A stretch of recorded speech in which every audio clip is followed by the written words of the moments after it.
On today's episode of Locked On NHL, trades, and more trades. Defensemen, snipers, everybody is going. But where are they going? We will talk about that and much more on today's episode of Locked On NHL. You're Locked On NHL, your daily podcast on the National Hockey League. Part of the Locked On Podcast Network, your team every day.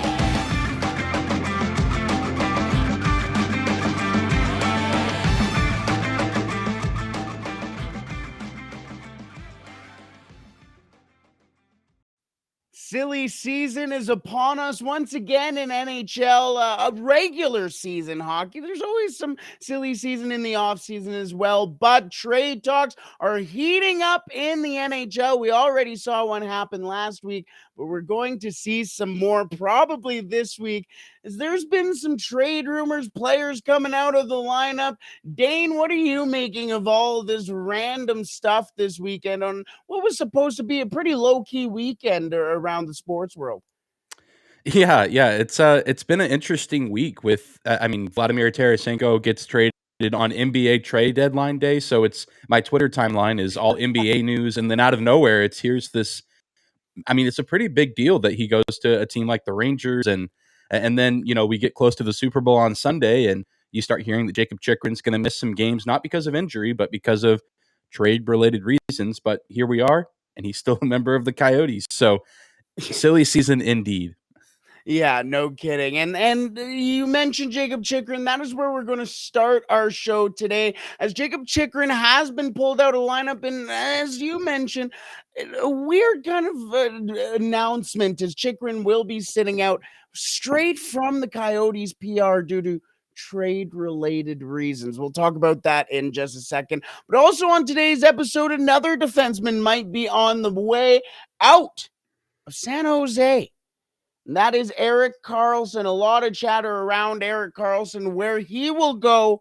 We will talk about him a little later on. And to wrap up, Dane also mentioned this move, but Vladimir Tarasenko. We talked a lot about Tarasenko and the St. Louis Blues on Locked On NHL, the Western Conference Tuesday edition. And finally, the move was made. So what is the return for Tarasenko, and why is Patrick Kane upset about it all? We will talk about all that and so much more on today's episode of Locked On NHL. Thank you for making Locked On NHL your first listen every day. We are free and available wherever you find your podcast. All right, enough jibber jabber. Let's get into the chatter around Jakob Chychrun, as once again he is now out of the lineup. He's played his final game as an Arizona Coyote. First of all, Dane, let's get out of the way here. Where is Jakob Chychrun going? I've heard a few rumors for locations, but I think the one that makes the most sense and one that I think would be very, very interesting is Los Angeles. I know that they're kind of looking to round out the team there. They've got obviously one of the best offenses in the NHL, but the defense and the goaltending at times can be a little bit flaky. So adding a guy like Chychrun that can contribute on both sides of the ice while also, trying to maybe get something else as well, I think would go a long way for the Kings. And they certainly have, I think, the pieces to send back to Arizona. I'm not super familiar with their prospects, but I know that I have to imagine they have some pretty good ones given how good they've been over the past few years. They also have, a first round pick, a second round pick. In the third round, they have their own draft pick, and Pittsburgh, it says on Cap Friendly. So they have picks to send back to Arizona. And I've heard some rumblings, nothing too major, but I've even heard that there could be a potential move from the Kings to not only get Chychrun out of the deal, but maybe also get Karel Vizmelka out of the deal as well. We talked about the lack of goaltending. So, the Coyotes, we all know what they are this season. They're going to finish near the bottom of the standings, and Vizmelka's been a great goalie. Chychrun, although he hasn't played much lately, we know what he's capable of. I think that team makes the most sense in Los Angeles. Who knows if that's going to happen, because it's been 4 or 5 days now that we've seen him miss games, and we're just speculating at this point. Where is he going to go, and when is this move officially going to happen? When's it going to be made official? Genuinely, this trade could happen as we are recording. It seemed like it was imminent from Saturday, and it's been anything but so far. But I want to mention Jakob Chychrun, or at least to the Los Angeles Kings, makes it does make sense. I think the Kings would be a fantastic hockey team if they would be able to add Jakob Chychrun at this deadline. However, you mentioned the prospects, and it sounds like this deal has hit a bit of a snag. And it could come down to some of the prospects that could be going the other way, specifically Brandt Clarke. I've heard some rumblings saying that he is a part of the deal. He isn't a part of the deal, this, that, and the other thing. I'll be the one to say it. I think Brandt Clarke is severely overrated. If I'm the Los Angeles Kings, I give him up immediately in a Jakob Chychrun deal. He is a defensive liability. He's basically a glorified forward who can skate backwards every once in a while. I think he's a fantastic prospect. I think he's going to be a great offensive talent, but he's a defenseman. So if I'm the Los Angeles Kings, I know he's a high draft pick. He has a lot of lore around him, but I'll be the party pooper, and I'll be the one to say, I think he has a lot of work to do still in his own end, and that could be the downfall of Brandt Clarke in the NHL. Still, I think he is an elite talent offensively, but there are better prospects, I think, in the Kings organization, one name being Alex Turcotte. I think that would be a nice little ad for the Arizona Coyotes, getting Turcotte, playing him with Clayton Keller, a whole bunch of other American talents they have in Arizona. Dane, the price right now for Jakob Chychrun seems to be a pick, a prospect, and a player kind of similar to Bo Horvat, but they're probably going to try and push for an extra pick. It sounds like the Arizona Coyotes are also willing to eat up some of that $4.6 million contract. If you're a team like the Edmonton Oilers, who I'm sure this isn't going to be the last time we talk about the Oilers on the show, if you're a team like the Edmonton Oilers who are strapped for cap and you hear the Arizona Coyotes are willing to potentially eat salary, are you maybe going, maybe we pick up this phone again? Or Uh, Maybe. I know that with Chychrun comes a little bit of injury concern as well, whereas a guy, yeah, I mean, Karlsson is, I think, numbers wise and what you're going to get production wise, which I guess it's a little bit of a spoiler of what we're going to talk about later. But I mean, I think it's certainly worth considering that you could get a guy like Chychrun who, best case scenario, finds a little bit of a spark and gets that fresh start in Edmonton and picks up those big numbers and contributes to what's already a pretty lethal offense. And you can do it for, I mean, way less money because what his cap hits around $4 million, I believe, whereas Carlson's is 11.5 million or something ridiculous like that. So I mean, I think it's worth looking into, especially if there appears to be some sort of snag between the Kings and the Coyotes. If Edmonton has something else to offer that might, seem a little bit better, they also might not want to take a goalie. I think Edmonton's a little bit better set in goal than Los Angeles, so I think Edmonton could potentially have a little bit of a sweeter deal to offer. But who knows what's going to happen with the Kings and the Coyotes? And it's funny you mention it. I'm updating Twitter every little bit here, just in case a move does go down, so we don't get to the end of the recording and say, oh, we missed it. So we'll know if something goes down, because I've been waiting for it, just like you and just like everyone else waiting for this deal, whether it's Los Angeles, Edmonton, or somewhere else, waiting for the deal to go final. And I mentioned Edmonton's name because they're a notably cap-strapped team. When you hear something like that, it just makes sense. It could be another team in general, Toronto as well. I just think that if you're a team who's strapped for cap, that could be a real thing to go after now all of a sudden. I do, just to wrap up on this, on Jakob Chychrun.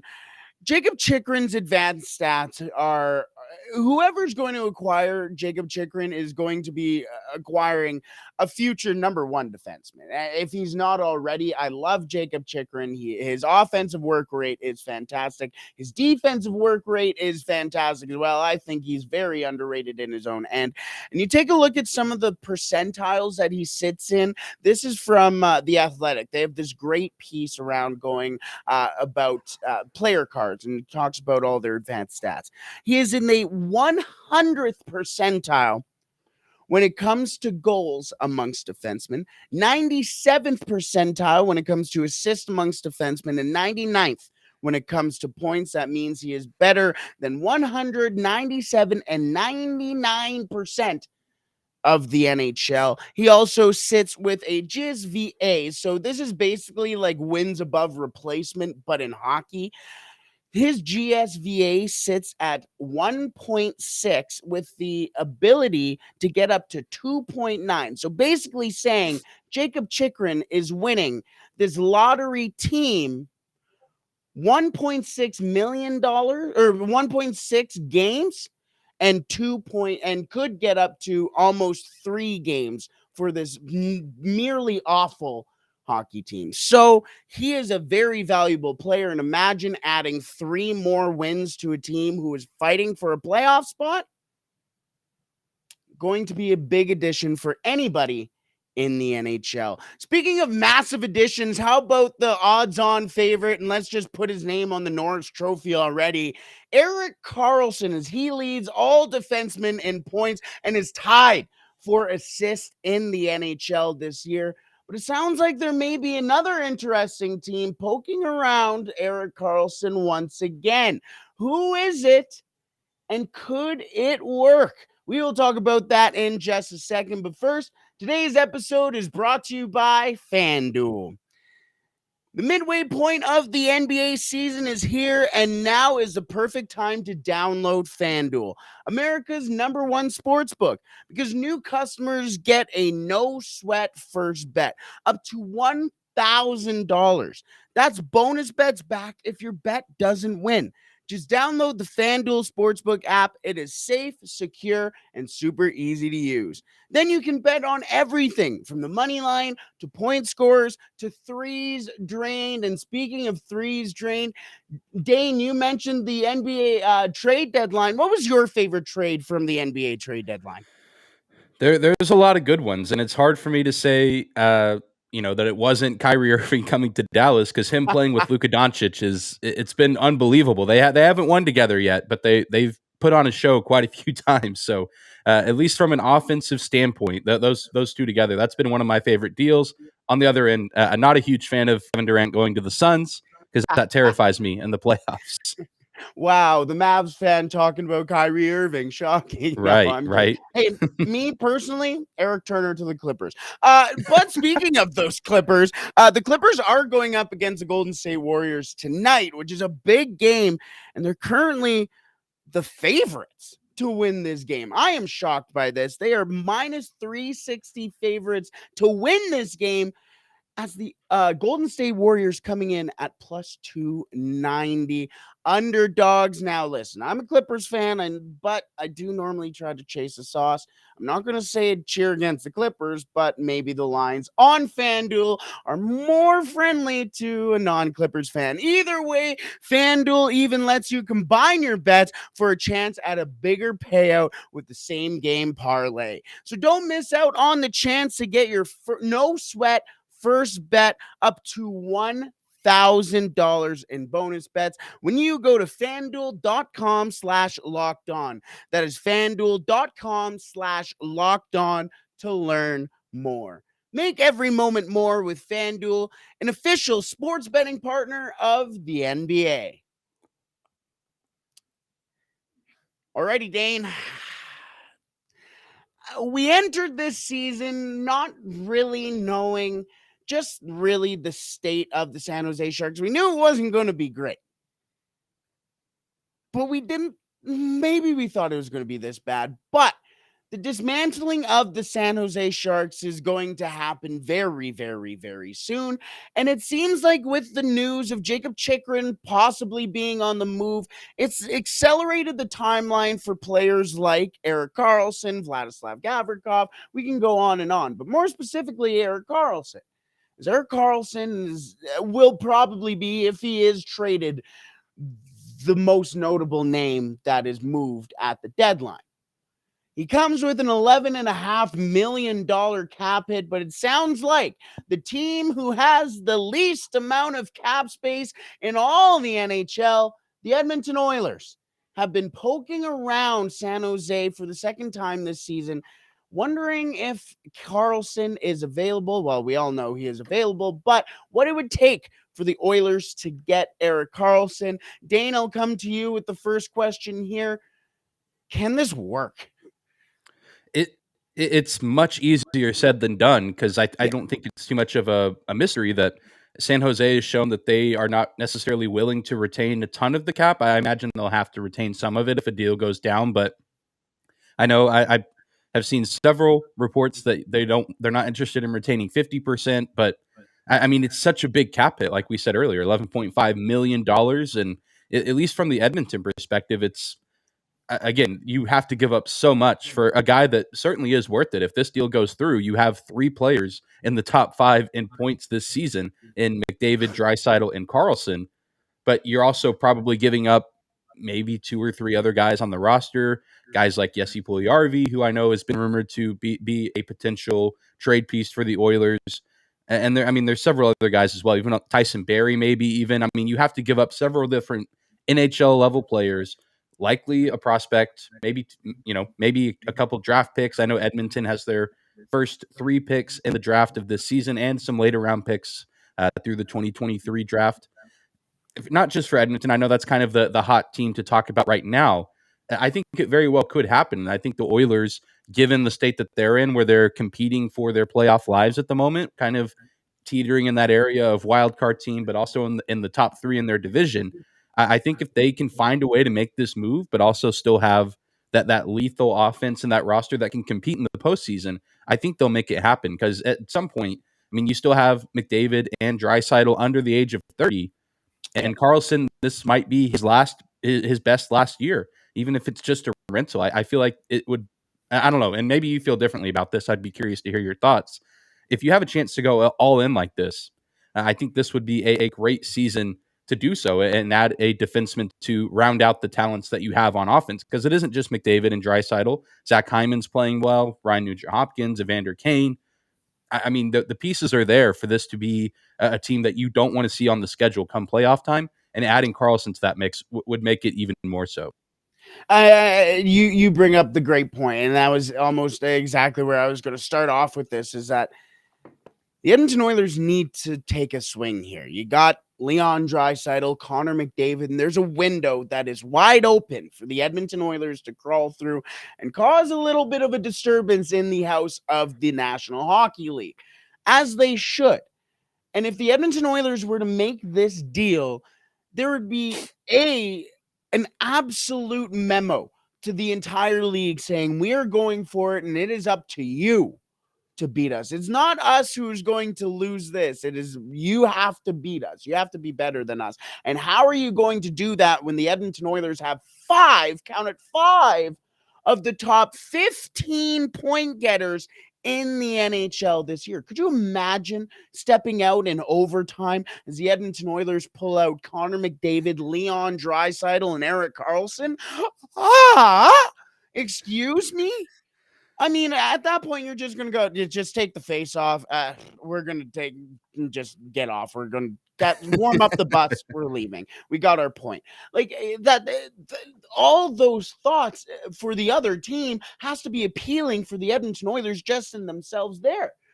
But it sounds like the Edmonton Oilers, and this is where it's kind of accelerating too, is the Edmonton Oilers star players, Connor McDavid, Leon Draisaitl, Hyman, Nugent-Hopkins, have been vocal in the fact that they want a defenseman who can move the puck. Not a guy who's going to bang it off the boards, out, whatever. They want somebody who can move the puck. That is coming directly from the top players on the Edmonton Oilers. The last time the Edmonton Oilers top players and leadership group was asking for a player to be traded to the Oilers, it was Duncan Keith. And since Duncan Keith's retirement, the Edmonton Oilers defense hasn't been the same.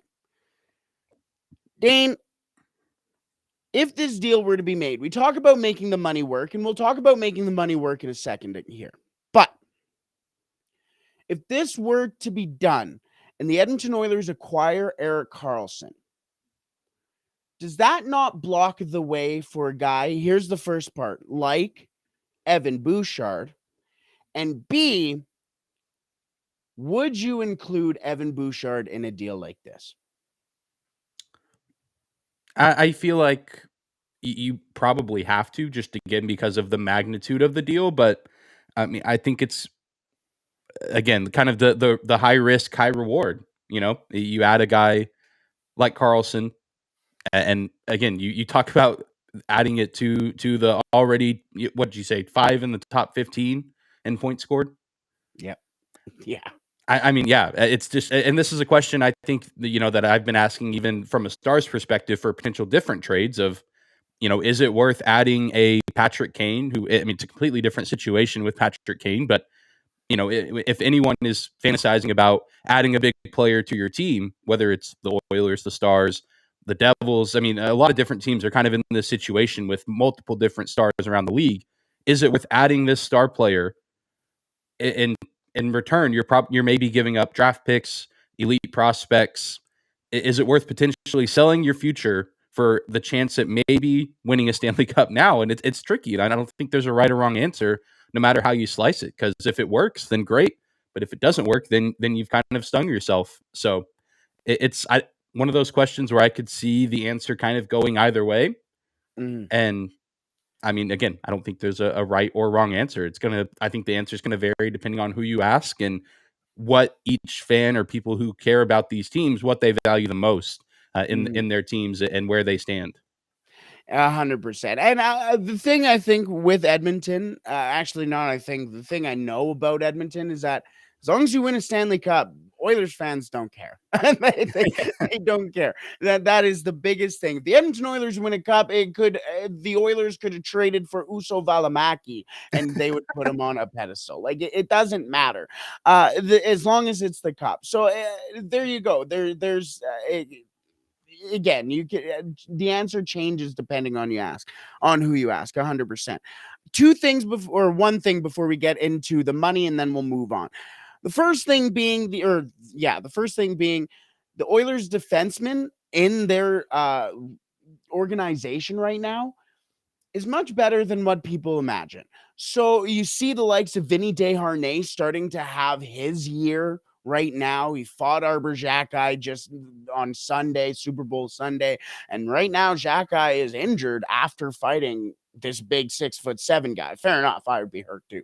But now you have a guy like Michael Kesselring, who is down in the AHL, who is leading all AHL defensemen in goals. He is having a fantastic year. You have guys like Phil Kemp, who are also down there, really putting in work.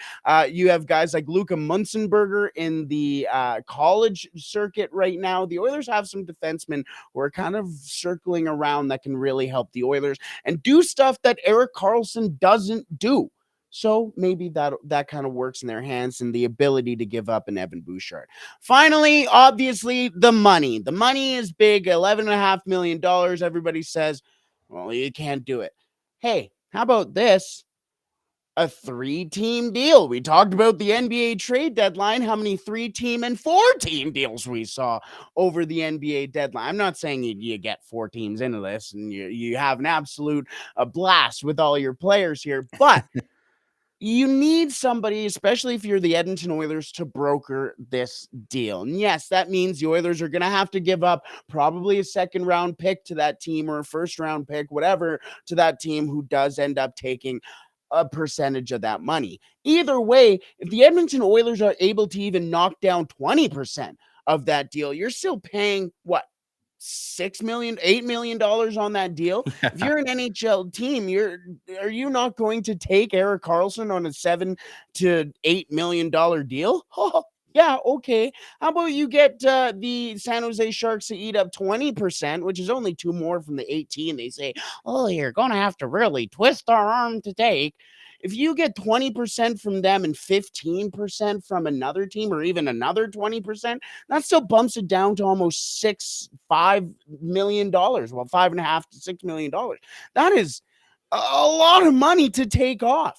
I think if you're the Edmonton Oilers, there's no reason that this is coming up for a team like the Oilers if they don't believe that this is doable. So, do you think that we can see, just to wrap up on Karlsson, do you think this will be a 3-team deal? I think it's going to be a 3-team deal, but nobody's talking about that. Yeah, I think it very well could. And honestly, and I mean, I think a lot of people might not be, because it's always hard to project, or at least in my eyes, just because it makes it so much more complicated. And so it's hard, I think, to, nail down a team that you think could be involved in that. But yeah, I think logistically it would make the most sense for there to be a third party involved, again, because he costs so much money, which is just crazy looking back to when he, signed that contract. I don't remember exactly when it was, but it's just crazy that, I mean, he's worth that much. And I feel like this is the first season in San Jose that Karlsson has lived up to that billing. And now I guess the Sharks have just, it's kind of fortuitous for them that they could get a pretty healthy return in terms of picks, prospects, what have you, and be pretty well set up for the future potentially. In 2019, Erik Karlsson signed an 8-year, $92 million contract. And in 2023, we are here talking about how they can possibly move that contract. What a weird time in the NHL. Silly season, baby. We will talk about more silly season as another trade was made last week. Vladimir Tarasenko, a guy that we talked about a lot on this show, was finally moved, but there's somebody in Chicago who's not happy. What is Patrick Kane thinking, and where now will Patrick Kane go? We will put on our little predictor's hat and honestly probably our therapist hat for Patrick Kane in just a second. But first, today's episode is brought to you by Athletic Greens. Our next partner has a product I use literally every day. I started using AG1 because I wanted to better my gut health, optimize my immune system, and do that in a way that didn't have to take so many pills at that time.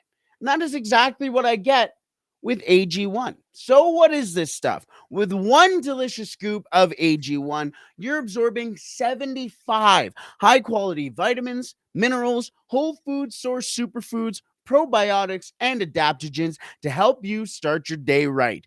This special blend of ingredients supports your gut health, your immune system, your nervous system, your energy, your recovery, your focus, your aging, all of the things.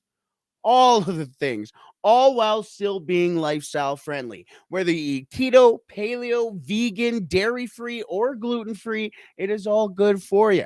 Plus, it contains less than 1 gram of sugar, no GMOs, no nasty chemicals or artificial anything, all while still tasting great. And it costs less than $3 a day. You're investing in your health, and it's cheaper than your cold brew habit, I would know. Either way, Athletic Greens has over 7,000 5-star reviews and is recommended by professional athletes. Right now, it's time to reclaim your health and arm your immune system with convenient daily nutrition. It is just one scoop in a cup of water every day. That is it. No need for a million different pills and supplements to look out for your health. To make it easy, Athletic Greens is going to give you a free 1-year supply of immune supporting vitamin D and 5 free travel packs with your first purchase. All you have to do is visit athleticgreens.com/NHL network. Again, that is athleticgreens.com/NHL network to take ownership over your health and pick up the ultimate daily nutritional insurance. Dane, one of our favorite teams to talk about over the last couple of weeks has been the St. Louis Blues. And a lot of the chatter that we were talking about was, are they going to crap or get off the pot? Are they going to get into the playoffs here? Or are they going to kind of blow it up, make all the moves we expect them to make, and move on and recoup a little bit of their losses? Not recoup their losses, but recoup some of the assets and move forward. And that is what we saw with the trade of Vladimir Tarasenko to the New York Rangers. It happened, like you said, on the NBA trade deadline day, which is perfect for us because that was a day after our show. But there's a guy in Chicago who's not very happy about it and is on the trade market right now. Patrick Kane. Dane, where do you want to start with this? Do you want to start with Tarasenko or do you want to start with Kane? We can start with Patrick Kane. I know we talked a little bit about him last week, and then we can close out and focus a little bit more on the return that the Blues got. But yeah, Patrick Kane not necessarily pleased. An ESPN article that went up, I guess 4 days ago, had a quote from him. It just says, "It's not like the happiest I've been to hear about a trade." So I had heard that he wasn't very happy, but that's the exact quote that you know Patrick Kane, who has been rumored, and we talked about last week. It was said that the Rangers and the Stars were kind of the biggest teams potentially interested in his services. And it seems now that the Rangers are out of the race with only a little bit over $1 million left in cap space. And you have to imagine that they like their team quite a bit now, the way that it's built, with Tarasenko joining the likes of Zibanejad, Chris Kreider, Artemi Panarin. And I can understand why Patrick Kane's a little bit upset because he used to play with Artemi Panarin back in Chicago. I think there could have been some appeal there. Of course, Patrick Kane is from, I believe, Buffalo, New York. So not New York City, but still, his home state, lots of friends and family, relatively close to where he would be playing and maybe potentially closing out his career. I feel like Kane may have just been a rental, but still it would have been, I think in his eyes, probably really fun to compete for a cup. I mean, I think I know it's an Eastern Conference team, but I think the Rangers have a great chance to maybe make a second appearance in a row in the Eastern Conference Finals. Mm-hmm. And now it seems like that's not really a possibility. So I can understand why he's upset. And I really am curious now where he wants to go. Cause I mean, it's not just the Stars now, but other teams have emerged. I've seen the Golden Knights, the Bruins. I mean, several teams you have to imagine would like to add Patrick Kane if he is in fact fully healthy. There's been a few reports as well that he's, kind of pushed to the side all the speculation of his injury and that he says he feels fine. And so I can see he's in a tough spot because Chicago is all he's ever known. If he was going to leave, I think New York City would have made a ton of sense. That seems to be eliminated now. And I think it's going to be very, very interesting to see what Kane does here over the next few weeks. I like your thinking around the Vegas Golden Knights. I really do. Right now, Mark Stone is just on the injured reserve, But if he was to be put on the LTIR, that makes a lot of space for a guy who has a big contract and probably a team who is willing to eat up some of said contract.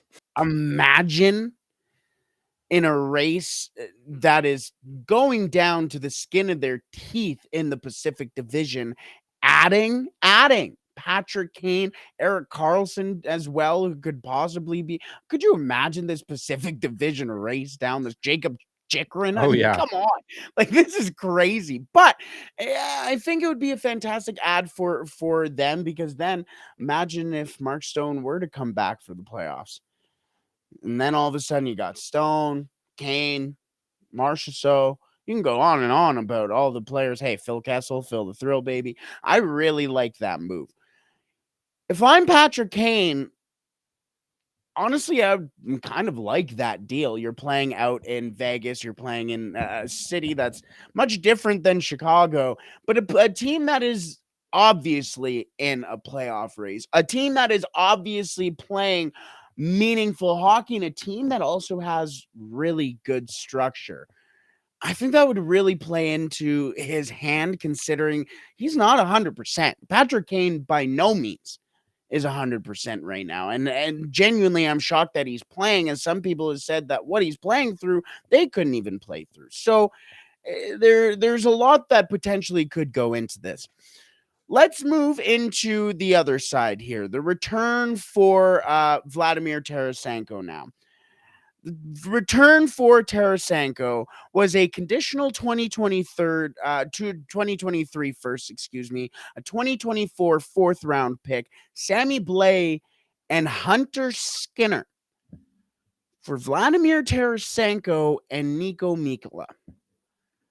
I'm not going to lie.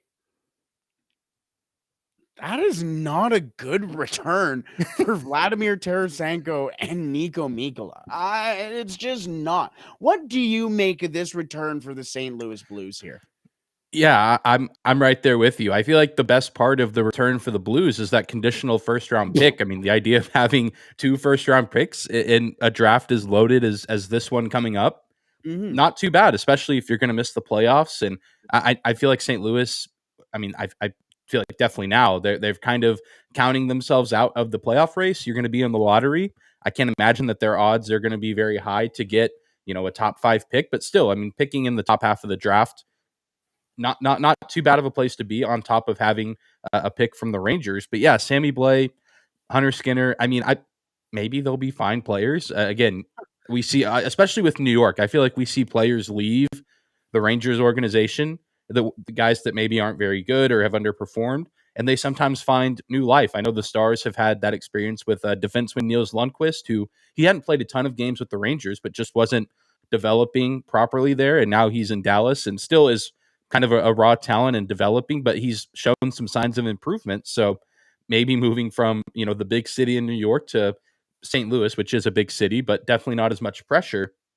Maybe that helps them there. But I mean, if I'm the Blues, I look to do more at this deadline. If I'm the St. Louis Blues, I'm shopping just about everybody that's not named Kyrou or Thomas to see what you can get in return, because they have so many UFAs this offseason. Ryan O'Reilly's a UFA. Ivan Barbashev, Sammy Blais. Oh yeah, I was like Sammy Blais a UFA, but they're probably not going to shop him. I mean, so many different guys that are on expiring deals, and you're already giving up a big piece of your leadership core in Tarasenko. Ryan O'Reilly's the captain, and I'm sure people would be sad to see him go. But if you can get more draft picks and maybe some bigger prospects out of that deal, I think it's worth it in the long run. Because even if the Blues will, say, "Oh, we're still competing for a playoff spot," they're not going to get there. And even if they do, if they somehow squeak into a wild card spot over either Alberta team, Colorado, Nashville, they're getting swept in the first round if they're playing Dallas or whoever the first team is. And I mean, that's just what's going to happen. So bite the bullet, shop anyone not named Thomas or Kyrou, and see what you can get in return for the future. Here's a name. How about Colton Parayko? How about all these teams who are going after a puck-moving defenseman? Yeah. Oh, if you don't get Chychrun, well, you got to go for Karlsson. Well, if you don't get Karlsson, you got to go for Gostisbehere. How about a Stanley Cup champion? Huh? How about that guy? How about the guy who was an absolute rock on the back end for a Stanley Cup winning team, who is big, physical, can move the puck, can chip in on the score sheet as well? How about that guy?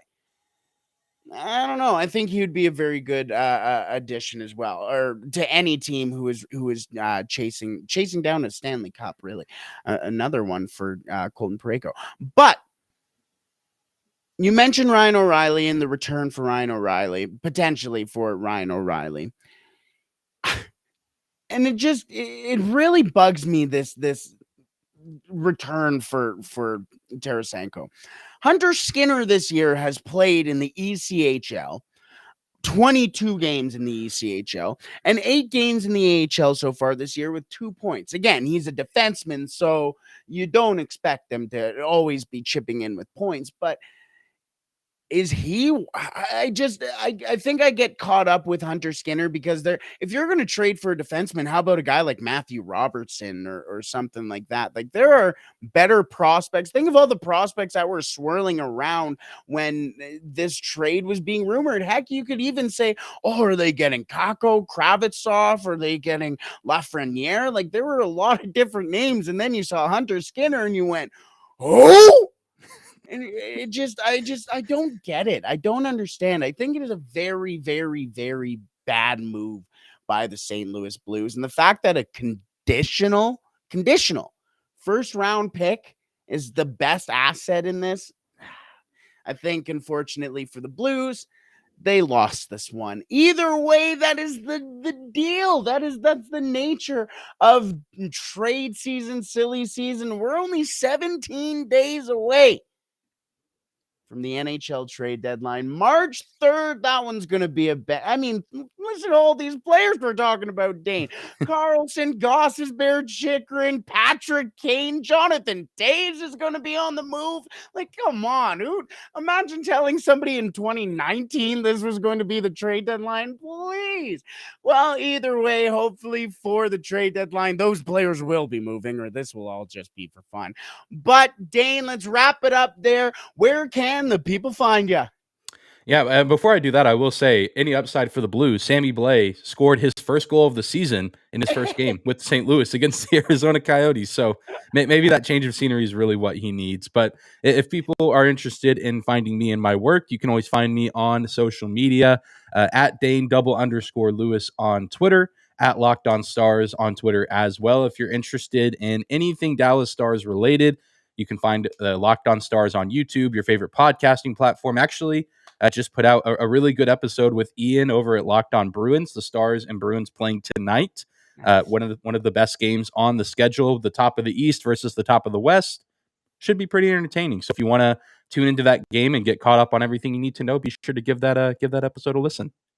Truck, yeah, Tim McGraw. That's what I'm talking about. For me personally, you can find me at The Real Holden 40. That's on anything. I'm talking about Instagram, Twitter. I'm at The Real Holden 40. I even have this banger of a playlist on Spotify at The Real Holden 40 that is going to be perfect for your Valentine's Day date tonight. Either way, you don't care about me. You care about the Oilers, and you can find Locked On Oilers on Twitter at Locked On Oilers.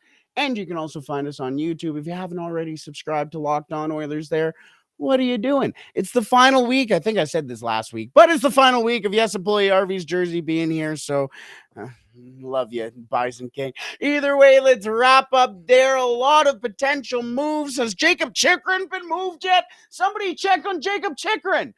See you, everybody.